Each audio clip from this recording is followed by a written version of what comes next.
Hi everybody, welcome to boomxbeautybeat. We have Janice Low here with me today, and I'm particularly excited to have her here because boy, I got a lot of questions for poor Janice to ask.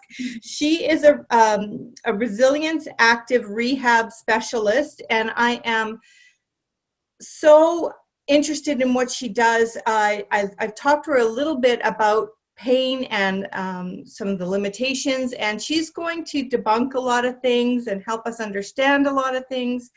So just welcome to being here, Janice, and thank you for coming. Thank you. Thank you very much. I'm happy to be here.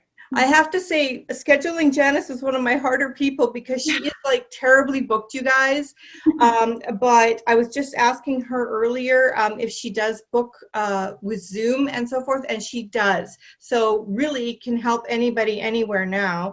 And you also have a YouTube channel, which I've been watching. I've been watching your YouTube channel, and I'm subscribed. So it's under Janice Low. So I'll make sure that I repeat that at the end. So you have such an interesting story, Janice. Like, this didn't happen for you like right away. You went through your own struggles with pain as to why you ended up going into this career, right? Can you tell us a little bit about your story? Sure. Well, I grew up really active, so my parents put us in every single thing known to man, from skating to skiing to, I played basketball, volleyball, field hockey, anything. I just felt like, let's try it out. So I was always really active, and I actually got my counseling diploma first in NLP, which is solution focused counseling. But at that time, I was really young. I was only 22 years old, and I just felt like throwing up before each session because I was so nervous. And I was working with all these older people with these life experiences. So I kind of just couldn't hack it anymore. So I left that and I became a waitress, and I did that. I thought that I was always going to do that because, the economy was really good for a long time and people were spending a lot of money and I was making lots of tips. So I thought, well, why would I go back to school when I'm making so much money already? Yeah. But then I moved to Whistler, and during those 4 years that I was there, I hurt myself more than any other time in my entire life. It was like every 6 months, I was just, I broke my arm, I tore all the ligaments in my ankle. And the reason that I actually had to leave there because I got such bad sciatica that I actually couldn't really walk around too much anymore. The pain was so extreme. And so I was becoming disillusioned with the restaurant industry anyways, just the lack of job security and just the fluctuation throughout the year.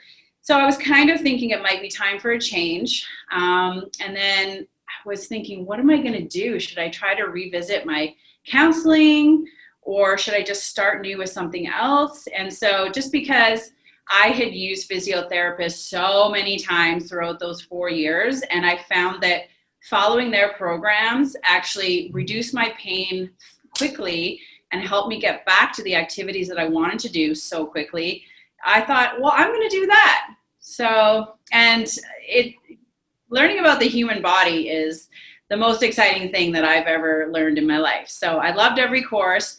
And then I think the advantage that I had was because I've hurt almost every joint in my whole body and I've used physiotherapy to heal myself, I'm able to know from the inside out what someone's going through and just little nuances that maybe you wouldn't know if you hadn't hurt that part yourself.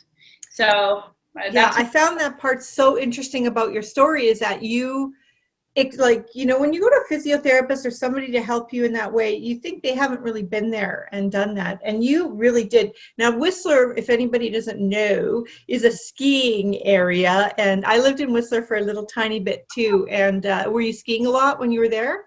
Oh yeah, I was skiing and snowboarding 75 times a year. In the summer, I would do downhill mountain biking where you go off big jumps and you have that impact of that jump. Yeah. And then we'd be going swimming, playing tennis. And then I was a server, right? So I was always carrying these heavy trays. So pretty much I was just taxing my body to the max. Well, what do you think in your experience so far has been the biggest misconception about pain? What do you see time and time again that's just a misconception? Yeah, the biggest thing people that I have to teach people, and I remember learning this myself with a physiotherapist, was that most people think pain means danger, pain means stop, pain means you're damaging yourself, but there's actually two types of pain. So there's a pain that happens in the moment when you're actually tearing a ligament or tearing a muscle and you get that sharp pain. But most people get pain from just kind of spiking their activity level and their body isn't ready for what they're making it do. And then they get some pain due to that. So it's pain due to the chemicals in the inflammation that come into your joints, or it's just your body's way of talking to you, actually. So I think of the body as being like a baby. A baby has one way to communicate with us, and that's through crying. So you have to determine, does that cry mean they're wet? Does that cry mean they're hungry? Does that cry mean that they want you to pick them up? It's the same thing that means so many things.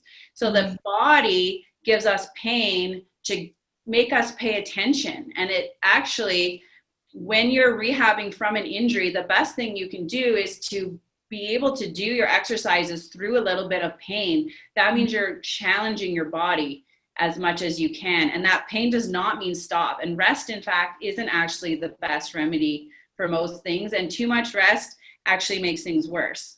And do you find a lot of people tend to do that? They just go into rest mode when they get in pain and they don't. Yeah. And so people end up thinking, okay, my back hurts, I should not go to work. And that's actually what they found. They've done a bunch of research studies, and they found even after a car accident, you should probably only be off work for 2 days resting maximum. And you should get back to the regular things that you do, because the body is not a machine. That's the second biggest misconception. So when a machine wears out, that's it. You have to replace the part. So I have so many people saying, I'm not going to squat anymore because my knee has arthritis and I have to make it last the rest of my life. It's like they're trying to preserve it. But actually, the body is a biological system that responds to what we do to it. So when you work out, your body goes, oh, this person's carrying all these heavy things. I better make it ready for it. So it'll actually make your muscles bigger and it makes them stronger in response to that load. But if you never work out with weights, it says, oh, well, I don't need to. Why would I give you muscles for that?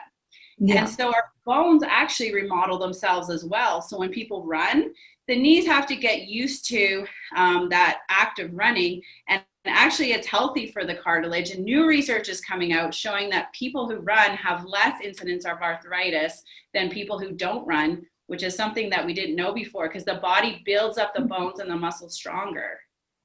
Oh, how interesting. Now I'm in some pretty big fibromyalgia groups on Facebook and stuff. There's just tens of thousands of them. And it's always a little online argument about movement and exercise and all of that kind of thing, because they're just like, I can't even.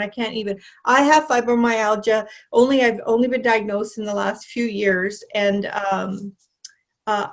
I've been walking. Walking has been my in nature, to kind of calm my central nervous system down.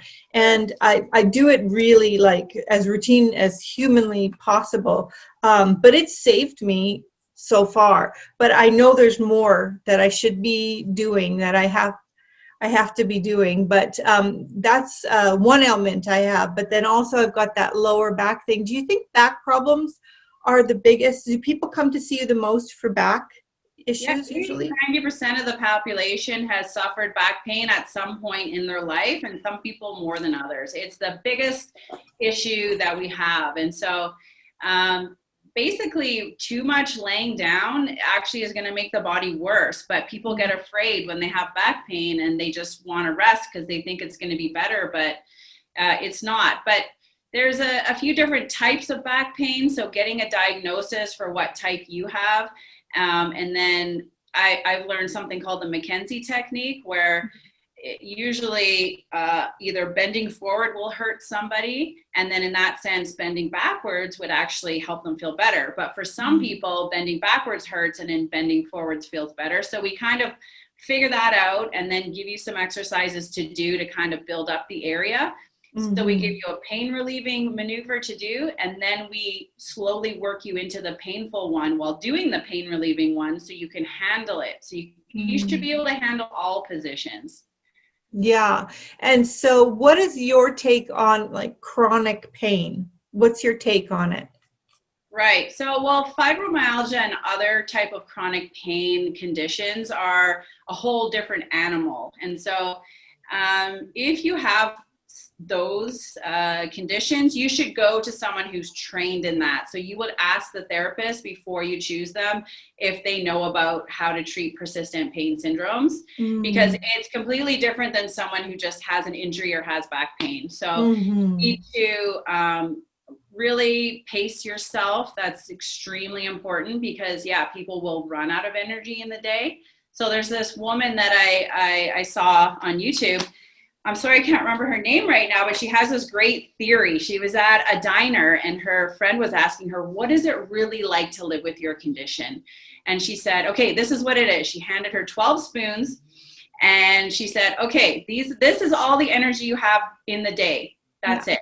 Okay, so she's like, you get up, you get out of bed, and you go to the bathroom. And she takes one spoon away. And the woman's like, what? I don't want you to take that spoon away. She's like, I know you don't, but that's what just happened by you doing that one thing. And she's like, but I want more energy. And she's like, but you can't have it. You don't have it. There's none available. This is it. And the woman was like, oh, started to realize what it's like.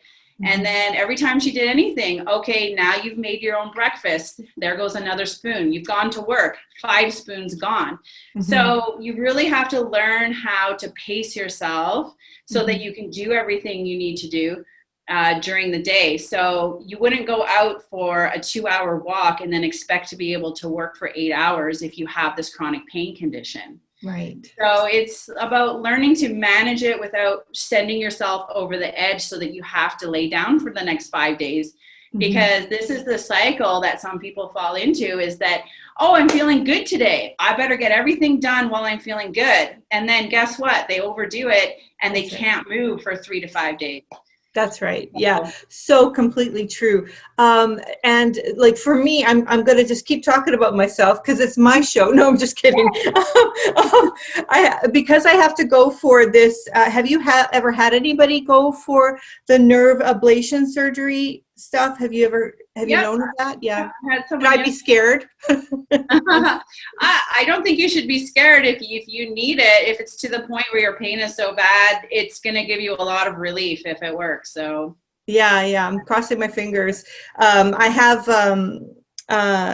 because of the fibromyalgia, when he did the test, the doctor did the test and put the needles in, it's so painful for even just to touch me, never mind the needles. So I'm under a little bit of anxiety because worried about the actual procedure. I'm not worried that it will do a good job. I'm just more worried about that moment of all of the stuff being done because they can't put you out for that. So that, just for anybody wondering about the nerve ablation surgery, because there's people with back pain, it's supposed to, do you know how to explain it? You're probably better at it than me. Do you know what it is, kind of? Yeah, so we have nerves all over our body that supply our muscles with the energy to move, but we also have nerves that start in the skin and in the muscles, and then they travel up towards our brain, and they tell our brain how we feel, how that part of the body feels. And so that will converge in the spinal cord, and then it'll go up the spinal cord. So at the place where it leaves the spinal cord, they'll just burn it a little bit, and so they'll kill off those receptors so that there's less sensation coming from there. Or there's many types of nerves. So some nerves only carry pain, some nerves carry the sense of being touched, some nerves carry this and that. There's all different types of sensory nerves. And so they'll just try to stop those ones that are transmitting those pain signals. So you can feel your area of your body, but not the pain. Right. Oh, thank you for explaining that, because, the doctors, when you're talking to them, they make you nervous and you can't really understand. And I've had a lot of people ask me about this because they're in a lot of back pain as well. And I guess you just have to go and get it all sorted and figured out. And it's so hard to get into like pain clinics. People have been asking about the pain clinics I'm into and all of that kind of thing, because they're so booked. Like they're stuffed full. And honestly, like, it's a lot of education around chronic pain and how there's some mental aspect to that as well, right? Trying to like calm everything down. I know I went to a chronic pain thing for a few weeks, like every day. And, we did gentle yoga, stuff like that. And we had to move all day for 8 hours straight, like, trying to get our body going. What is a session like with you? Can you kind of walk us through what it's like to when someone comes and sees you? Yeah. Well, first of all, I like to gather a lot of information. So one thing that I found, since I used physios and doctors so much before I came here, one complaint that I had was that they would never explain to me the big picture and the things that they would tell me to do. I didn't know why I was supposed to do them, so I wasn't motivated to do them. And I just felt like things were being done to me always, and I wasn't a player in it. I didn't have control. So that's the one thing I wanted to do differently. And then also I felt like sometimes people would just rush it, and they would just make a snap judgment without much backing behind it. So what I do is I listen to the person as long as they want to tell their story. If they tell their story and it takes 20 minutes, I'm going to listen to them for 20 minutes. I'm not going to interrupt them at all. And if they don't fill in all the blanks, then I ask them a whole bunch of questions. And so after hearing how the injury happened, was it gradual or was it in a moment? What things make the pain worse? What things make them better? Have you found anything that worked? So on and so forth. How much pain? How would you rate it on a scale of 1 to 10? So I find out all the information. And then from that, I kind of have some ideas about what I think might be wrong with them, because each type of injury will kind of behave in a similar way. And so then I'll have my idea of what's wrong, and then I'll do some physical tests to either rule it in or rule it out. So then I go and actually look at their range of motion. Is there any deficits compared to the norm?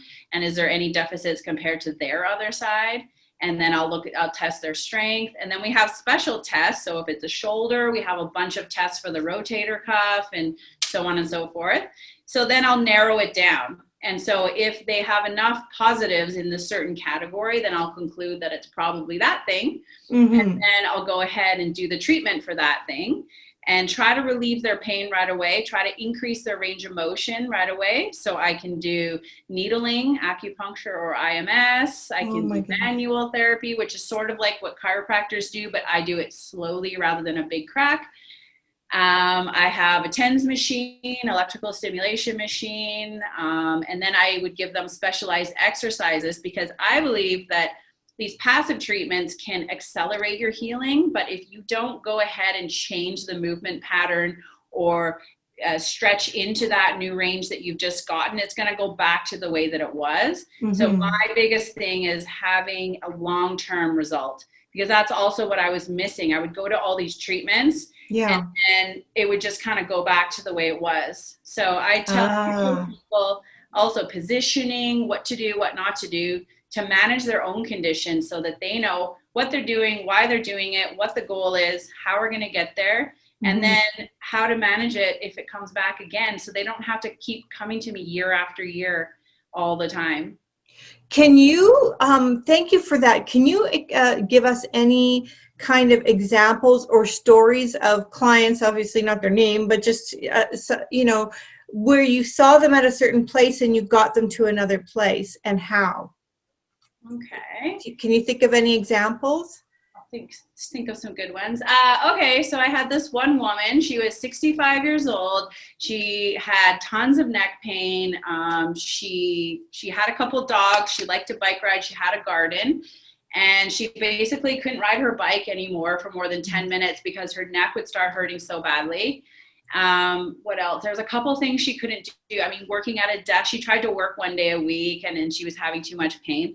So she goes to the doctor, she gets an x-ray and comes back with this diagnosis of severe spinal stenosis and bone spurs on, arthritis, all these horrible things that make people, they don't explain to you that a lot of these are normal age-related changes, actually. And if you look at someone who has no pain, they probably have similar things. So then they just send you off. And at least this doctor said, go to physio. Thank God. Sometimes they just say, okay, take these painkillers. Yeah. So the doctor sent her to me and she's just thinking, oh God, here it is. I'm at an age where I can't do this stuff anymore. And that's it. And nope.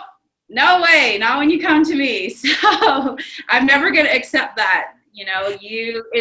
Basically the sky is the limit. I've worked with people in Special Olympics before, and you see what level they're starting at, and they can learn how to swim and shot put and dance and do all this stuff.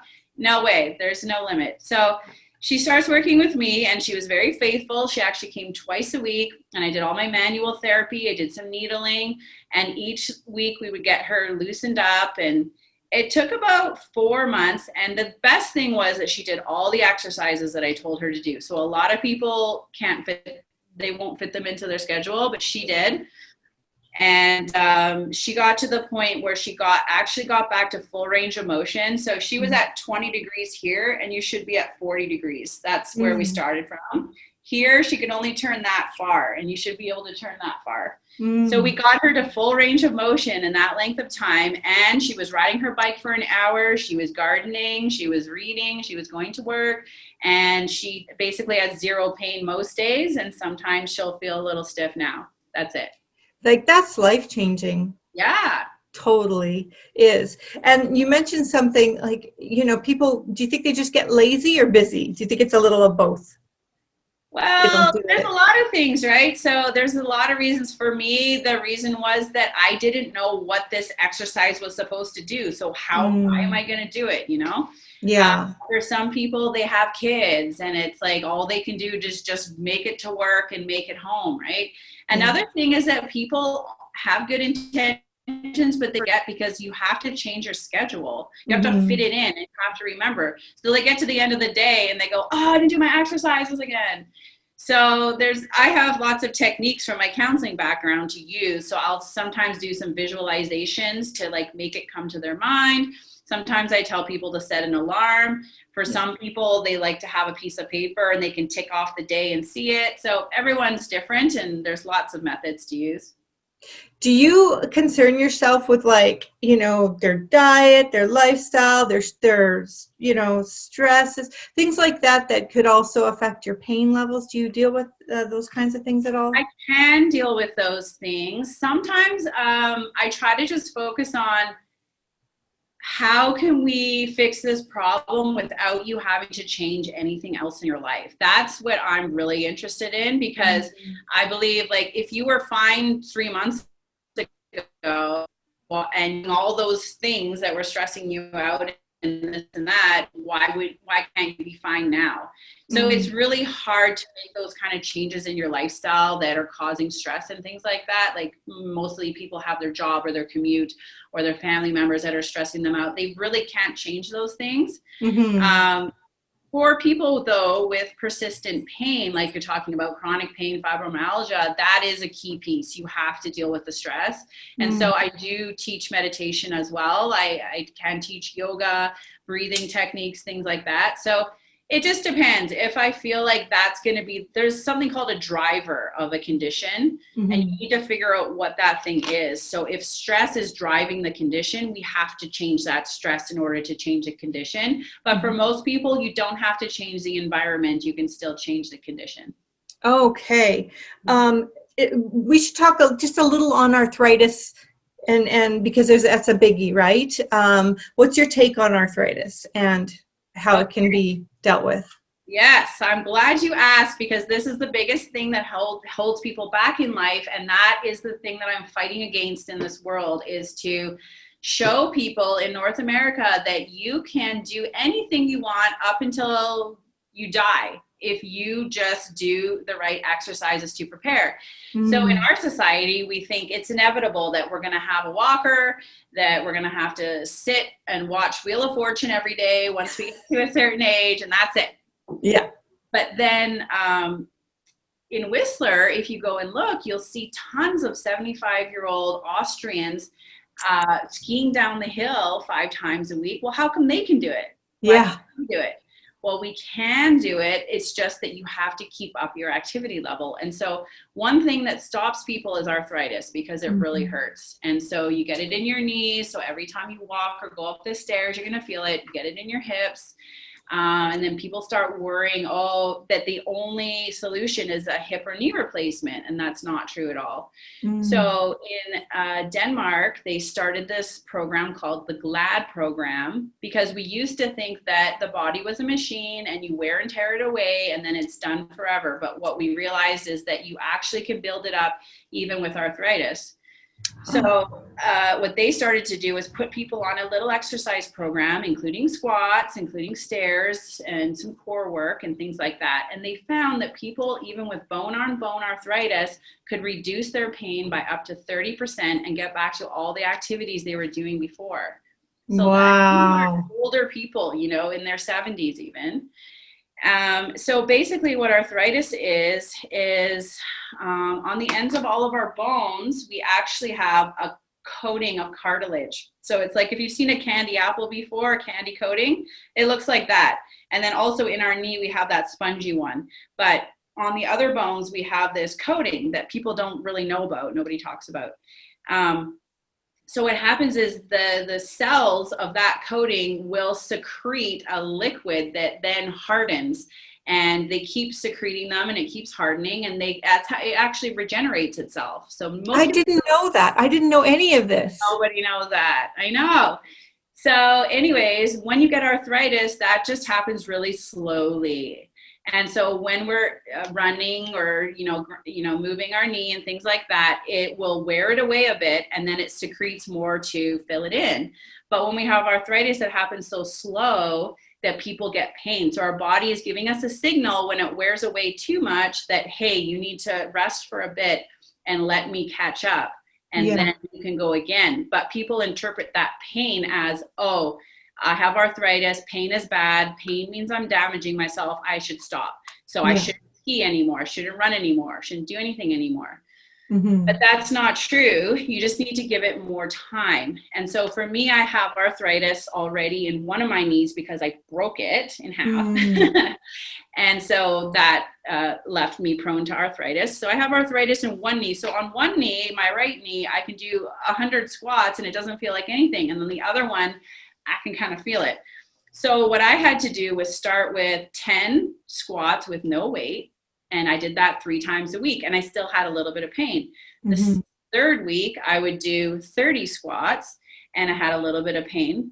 And then the next week, I would add 10 pounds and so on and so forth. So I had to really, whereas in my 20s, I could start squatting 50 pounds, do it 30 times, no big deal. Yeah. So I decided to give it a try and see if I could make this happen. And it only took about 7 months for me to get up to the point where I could squat 130 pounds on my back with no knee pain at all on my arthritic.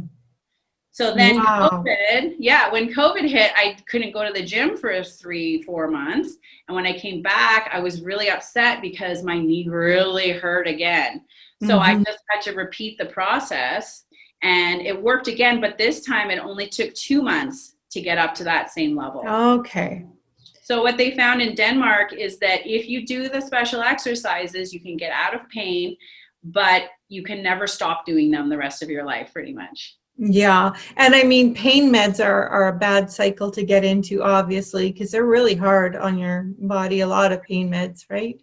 Continually. Well, they do have side effects, even Advil and things like that. And they're just masking what's really going on. So sometimes people have so much pain that you just have to take them every day. Yeah. I mean, my mom, her arthritis is all over her body and she has bulging discs and this and that. And so she has to take some medication every day. But You try it with physiotherapy first. That's what I always say. So I've treated people who are on the surgical list for knee replacement due to pain, and they can do a program for 3 months and just take themselves off the list because they realize they don't need the surgery anymore. Yeah. So why not try it first? So how much time should a person set aside? Like right now during COVID, there's such a mixed bag of everything. People are kicked out of their favorite gyms and all that kind of stuff's happening. What's your suggestion for, COVID, and for how long people should spend on their physical health a day? Well, actually, there's been a ton of research done, and there's Canadian guidelines from Sport Canada, and they recommend 150 minutes per week. So that works out to be 20 minutes a day, or 30 minutes every second day, or 2 1 hour sessions, 1 hour, 15-minute sessions. You can basically break it up however you want. But if you do that, then you reduce your risk of heart disease, diabetes, stroke, all those cancer by up to 25%. Wow. And 80% of the population is not even meeting that, not even meeting 20 minutes of moderate exercise per day. Oh. If you want to build your strength, the research shows that you have to do 2 days minimum per week. More is better. But even if you do 2, it's fine, but you have to challenge your muscles. You have to overload them. So if you only do easy exercises that don't tax out your muscles, you'll stay the same, which is fine. Yeah. But if you have to build them, you have to lift something that's heavier than you're used to. Can you do too much? Can you over-exercise or no? Oh, absolutely. Most people so there's 2 types of people: the people that you have to pull in because they won't stop, and then there's the people you have to kind of come on and get going. So I think more people are in that category. Yeah. You have some people who are just like, oh, I'm just gonna go anyways, and they're in so much pain, and they keep working out, and they're pushing themselves to the max, and they never rest. But actually, you can work out pretty hard with weights up to 6 days a week. You only need to give yourself 1 day off. So it's really actually hard to overdo it. Huh. Because you always get told, I remember in the 80s, just, with weights only every second day and all that. That's not true, is what you're saying. Not Right. true to. I mean, it is best to do each body part every second day. So generally, if you're working out 6 days a week, you might do, back and shoulders 1 day, and then legs the next day, and then keep switching. Okay. Gotcha. Yeah, we got lots of parts to work out, so it's not a problem. So if somebody now you are right in Vancouver location, your location? Yeah, Vancouver, Burnaby area, East Van, Vancouver. Okay, and so obviously I'll be linking everything below, but on the Zoom end of things, because I've got people even in New Zealand and stuff, how would a Zoom appointment work if you were to arrange something like that? Just contact me, and we'll just set up a time. It might be hard on the other side of the world. It'll be early morning for one and evening for the other, but we can definitely make it happen, and then just click onto the link and we go ahead. So with a Zoom call, I could still see your range of motion. If you have someone else there that can help you, I can do all of the tests that I would normally do. I just teach them how to hold your body in certain ways. Oh, that's neat. Yeah. Okay. And then I give advice on positioning, ice or heat, and then different exercises to do. So most conditions can be healed with just corrective exercises if you do them the right amount.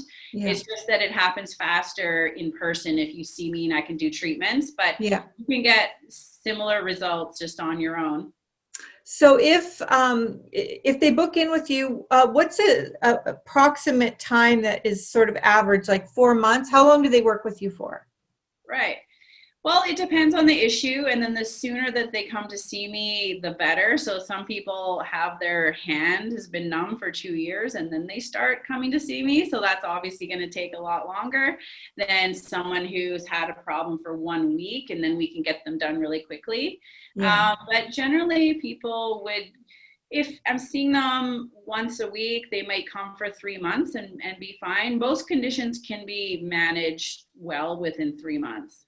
What I really love about what you said is that your goal is not to have them to see you for years on end. That's not your goal. And some people, that's what they want, you to keep giving them money and keep that's sort of the goal. So it's really, I mean, such a kind, honest approach to say, look, I want to get you going so that you can function on your own. I'm not here to just keep working with me for years on end, which is a big, that's a big thing for a lot of people. They think, they just want me to continually give them money. You've seen that happen, hey, where they just... Yeah, well, some people do have that view of the body as being like a car and that it needs regular tune-ups all the time. That's the way it is. I'm not doing my job properly. And so I'm really motivated from my own experience, which I feel like a lot of people are, whether we know it or not.